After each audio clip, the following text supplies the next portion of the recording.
Tanggal 10 Juli sampai 14 Juli 1945 dibahas rancangan Undang-Undang Dasar. Setelah selesai dibahas, maka sidang kedua BPU PKI telah selesai. Tanggal 6 Agustus 1945, Sekutu menjatuhkan bom atom di Hiroshima. Korban berjatuhan di mana-mana. Tanggal 7 Agustus 1945, BPU PKI dibubarkan dan diganti dengan PPKI dengan alasan tugas BPU PKI telah selesai. Tanggal 9 Agustus 1945, Jepang kembali dijatuhi bom atom oleh Sekutu, tepatnya di kota Nagasaki. Hal ini membuat Jepang kewalahan. Setelah peristiwa pengoboman, 3 tokoh Indonesia yaitu Insinyur Soekarno, Dr. Andes Muhammad Hatta, dan Dr. Rajiman Widioningrat dipanggil oleh Marsekal Terauchi di Dalat, Vietnam. Di Dalat, Vietnam, Jenderal Terauchi memberikan 3 keputusan, yaitu pembentukan PPKI, pengangkatan Insinyur Soekarno sebagai Ketua PPKI dan Dr. Andes Muhammad Hatta sebagai Wakil PPKI, serta untuk mendiskusikan keputusan Jepang. Selamat pagi, bisakah bertemu dengan Bu Karno? Selamat pagi, baik tunggu sebentar. Masuk. Ada tamu yang ingin bertemu dengan Soekarno. Silakan masuk. Baik. Silakan masuk. Halo, selamat pagi Bu Karno. Pagi, siapa Anda? Saya Terauchi, Panglima Jepang. Bisakah kita membuat perjanjian pertemuan antara saya, Anda, Bu Hatta, dan Bu Rajiman untuk membicarakan kemerdekaan bangsa Indonesia? Baiklah, kita akan berangkat nanti sore. Baik, kalau begitu terima kasih, Bu. Insinyur Soekarno membicarakan undangan Terauchi kepada Bung Hatta dan Rajiman. Assalamualaikum. Waalaikumsalam. Silakan Bu. Selamat pagi. Pagi. Kedatangan saya ke sini untuk menyampaikan undangan Terauchi kepada kita untuk menuju ke Vietnam. Untuk apa kita ke sana? Kita ke sana untuk membicarakan tentang kemerdekaan Indonesia. Baiklah. Untuk harinya, Insinyur Soekarno, Muhammad Hatta, dan Rajiman sudah sampai di Dal, Vietnam. Mereka dijemput oleh Terauchi. Selamat datang, Bu. Kapan dan di mana kita akan membicarakan perbincangan ini? Kita akan membicarakan perbincangan ini besok lusa di rumah saya. Sampai bertemu di rumah saya. Ya. Pagi hari, setelah menginap di hotel, Insinyur Soekarno dan kawan-kawan bertemu Terauchi dan melakukan perbincangan. Kami akan memberikan kemerdekaan bagi bangsa Indonesia sehingga dibentukkan PPKI yang akan membantu. Lalu apa tugas PPKI? PPKI akan membahas semua kelengkapan pada saat proklamasi. Kapan pelaksanaan proklamasinya? Tak usah khawatir, kami belum bisa menentukannya. Jepang yang akan memberikan kemerdekaan bagi bangsa Indonesia. Apakah wilayah Indonesia akan meliputi seluruh wilayah Hindia Belanda? Mungkin bisa jadi wilayah Indonesia yang akan meliputi wilayah tersebut. Pertemuan tersebut hanyalah tipuan muslihat dari Jepang untuk membantu Indonesia tidak memberontak. Soekarno dan kawan-kawan pun kembali ke Indonesia. Sebelum pulang, mereka singgah ke Singapura untuk menemui pimpinan PPKI. Soekarno selanjutnya mencari tahu bahwa Jepang telah menyerah pada Sekutu. Hari berikutnya, Soekarno dan kawan-kawan melakukan rapat koordinasi. Bung Karno, Hatta, Rajiman kembali diundang ke Singapura menemui 3 pimpinan PPKI. Jalanan, mereka berbincang. Rasanya saya belum yakin jika Jepang telah menyerah kepada Sekutu. Kalau begitu, kita perlu diskusi lebih lanjut dengan beberapa tokoh yang ada di Indonesia. Lalu siapa saja tokohnya? Baik golongan tua maupun golongan muda untuk memproklamirkan kemerdekaan Indonesia. Setelah mengetahui kekalahan Jepang dari radio siaran BBC, para pemuda menemui Insinyur Soekarno dan Muhammad Hatta di rumahnya pada Jalan Pegangsaan Timur 56, Jakarta untuk mendesak Insinyur Soekarno dan Muhammad Hatta agar mengumumkan kemerdekaan saat itu juga, dengan Sultan Syair sebagai juru bicara. Bung Karno, Jepang sudah kalah, seharusnya kita cepat memproklamasikan kemerdekaan. Kita tidak bisa begitu saja. memproklamasikan kemerdekaan. Kita harus membicarakan dalam rapat PPKI. Kita tidak mungkin membicarakannya dengan rapat PPKI karena PPKI dibentuk oleh Jepang dan kemerdekaan Indonesia. Haruslah dari rakyat Indonesia, bukan pemberian bangsa lain. Bukan begitu, kita memang seharusnya membicarakan dalam rapat PPKI karena PPKI adalah badan yang bertugas mempersiapkan kemerdekaan. Dengan demikian, usaha para pemuda dengan juru bicara Sultan Syair untuk membujuk Insinyur Soekarno agar segera memproklamasikan kemerdekaan mengalami kegagalan.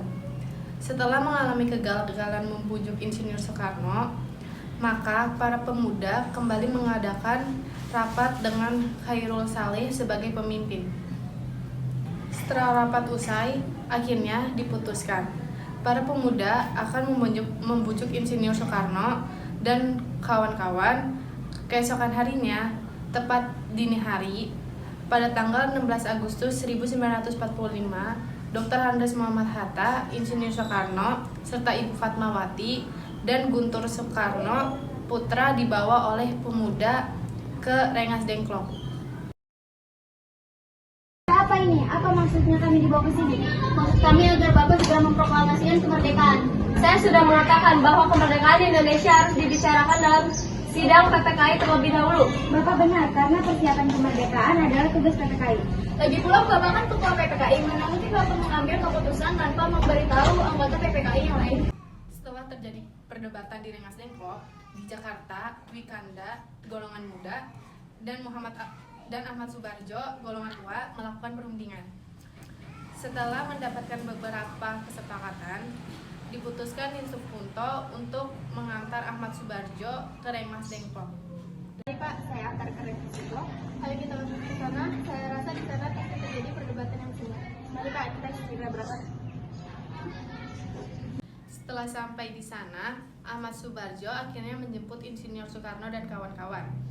Ahmad Subarjo juga meyakinkan para pemuda untuk tidak terlalu terburu-buru memproklamasi. Pukul 11 malam, rombongan Insinyur Soekarno sampai di Jakarta untuk sesaat pulang ke rumah masing-masing. Lalu, langsung menuju rumah Laksamana Meida untuk merumuskan naskah proklamasi. Masuk Bapak Ibu. Tunggu dulu, bagaimana kita akan merumuskan suatu teks proklamasi di rumah seorang laksamana Jepang? Tenanglah, selama berada di rumah saya akan menjamin keselamatan Anda sekalian. Baiklah, di ruangan mana kita dapat merumuskannya? Silakan berdiskusi di ruang makan. Silakan masuk Bapak Ibu. Duduk Bapak Ibu. Bagaimana kalau kita mengambil rumusan PPKI dengan ini kami bangsa Indonesia, dengan ini kami menyatakan kemerdekaan Indonesia? Itu boleh juga.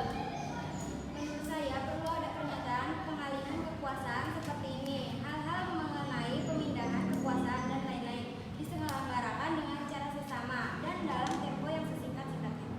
Bagaimana bila naskah ini ditandatangani oleh seluruh yang hadir pada saat ini? Bila seperti itu banyak sekali tanda tangan. Bagaimana bila Pak Kanu saja yang menandatangani dengan Pak Hatta juga? Gini, saya lebih baik Pak Kanu dan Pak Hatta yang mendatangi dengan atas nama bangsa Indonesia. Ide kamu boleh juga, saya setuju. Bagaimana jika naskah ini diketik oleh saya, tapi harus ada perubahan seperti wakil bangsa Indonesia diganti atas nama bangsa Indonesia dan Jakarta 17.08.05 diganti menjadi hari 17 bulan 8 tahun 5 dan juga tempo menjadi tempo. Tim Melik mengetik naskah tersebut dan memberi ketikannya tersebut kepada Insinyur Soekarno untuk ditandatangani. Setelah selesai diketik, hari itu juga, tepatnya hari Jumat, tanggal 17 Agustus 1945, pembacaan proklamasi kemerdekaan Indonesia akan dilaksanakan di lapangan Ikeda. Namun, karena alasan keamanan, maka dipindahkan di kediaman Insinyur Soekarno. Terjadi sedikit pembincangan antara Soekarno, Fatmawati, Latif Hendraningrat, dan Esuhud. Pak, kita membutuhkan bendera merah putih untuk dikibarkan sebagai suatu tanda kemerdekaan suatu bangsa. Ya, saya tahu. Saya sudah meminta istri saya untuk menjahitnya. Ya, saya sudah menjahitkannya.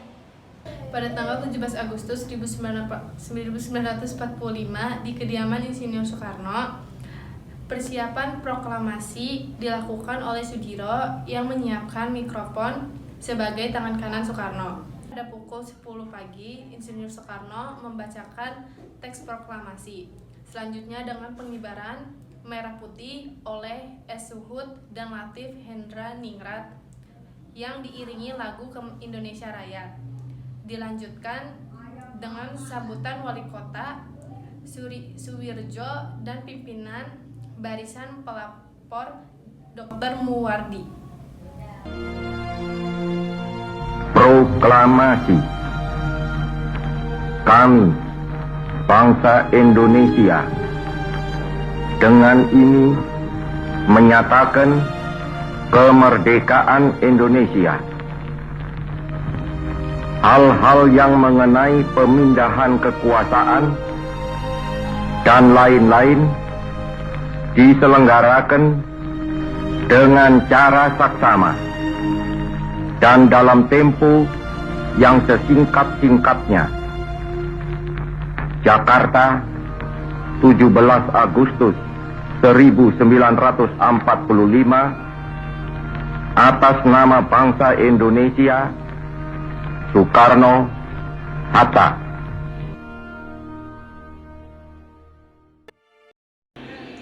Berita proklamasi menyebar dengan cepat ke seluruh penjuru Jakarta. Setelah itu, teks sampai ke tangan Kepala Bagian Radio Domeh, Waidan B, dan memerintahkan Evus atau Morkanis untuk menyiarkannya. Pada tanggal 18 Agustus, PPKI melakukan sidang yang kedua yang dihadiri oleh Insinyur Soekarno, Muhammad Hatta, Rajiman, dan para pemuda. Assalamualaikum warahmatullahi wabarakatuh. Waalaikumsalam warahmatullahi wabarakatuh. Di sini kita akan membahas Undang-Undang Dasar 1945 yang dijadikan sebagai dasar negara, memilih presiden dan wakil presiden, serta membentuk Komite Nasional Indonesia Pusat untuk membantu pekerjaan presiden sehari-hari. Ya, kami setuju.